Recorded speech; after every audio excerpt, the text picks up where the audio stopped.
First of all, we love to drink water for health.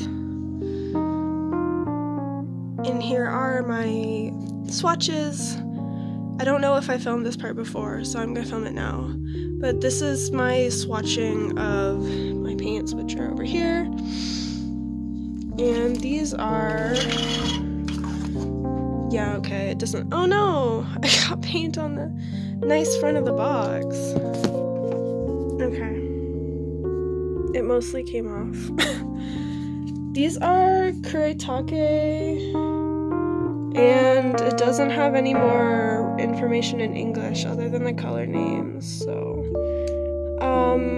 I will put the name of this set in text in the video or something like that.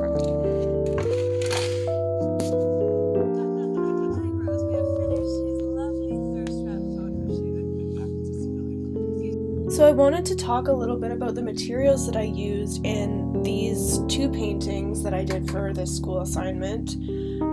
First of all, the Signo Uniball white gel pen.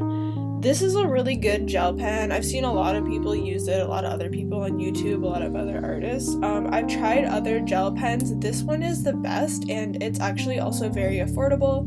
I think I only paid like $2 or $3 Canadian for this, so I really recommend this pen. I also use Pentel Pocket Brush Pen, which is another like really popular tool. This one is not so affordable because I actually paid 20 Canadian dollars for this. Just one pen with 4 ink cartridge refills that it came with. I think it came with 4 or 3 of them. And even though it's a very expensive pen, it's a very good quality, and I really like how it's refillable. I definitely also recommend this a lot, and I use mine all the time.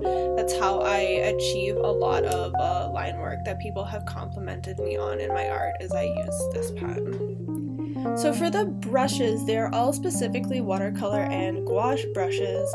My favorite is the kind of like smaller one with a black handle. This says Princeton Art and Brush Company on it. It says it's a size 4. And I believe that when I bought this, it said it was from the Da Vinci line or something like that. I really, really like the way that this brush feels. It's got a very nice smooth like material for the handle. It's not wood. I don't really know what it is, but it feels really good in your hand. It has a really good weight, and I really enjoy using this brush. The largest brush that you see here is that says Above Ground on it is from a local art store in Toronto called Above Ground Art Supplies. This brush is just okay. I bought it because it was part of a very cheap set, and I think it's fine if you're really on a budget. Like, obviously I still use it, but I wouldn't say, oh, go out and buy this, it's the best thing ever. It's really just like a very okay, mediocre quality brush. The other brushes with the wood, the black stripe, and the red part on the bottom, it also says Princeton, but it says Filbert on them too. And it says Snap with an exclamation point. These are slightly more expensive than the Above Ground brushes. Well, actually, I think they're maybe a little bit more than slightly more expensive, but it was not as expensive as the little black Princeton Da Vinci brush.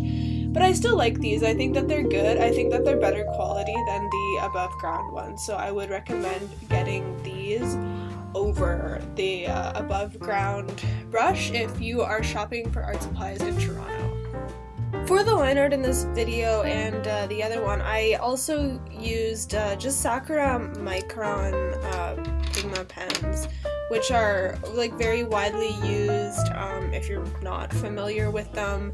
They're archival quality, which means that they're like very, very permanent, and what's really nice about them is that they're waterproof, so you can get like a nice thin line and then paint over it if you wanted to. Even though in these videos I did the line work at the end, you don't have to do that if you use these pens.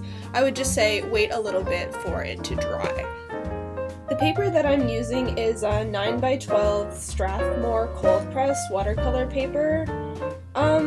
This paper is pretty good. I've noticed that it does buckle when I put a lot of water on it, but I don't know if I am using too much water or if it's a problem with the paper.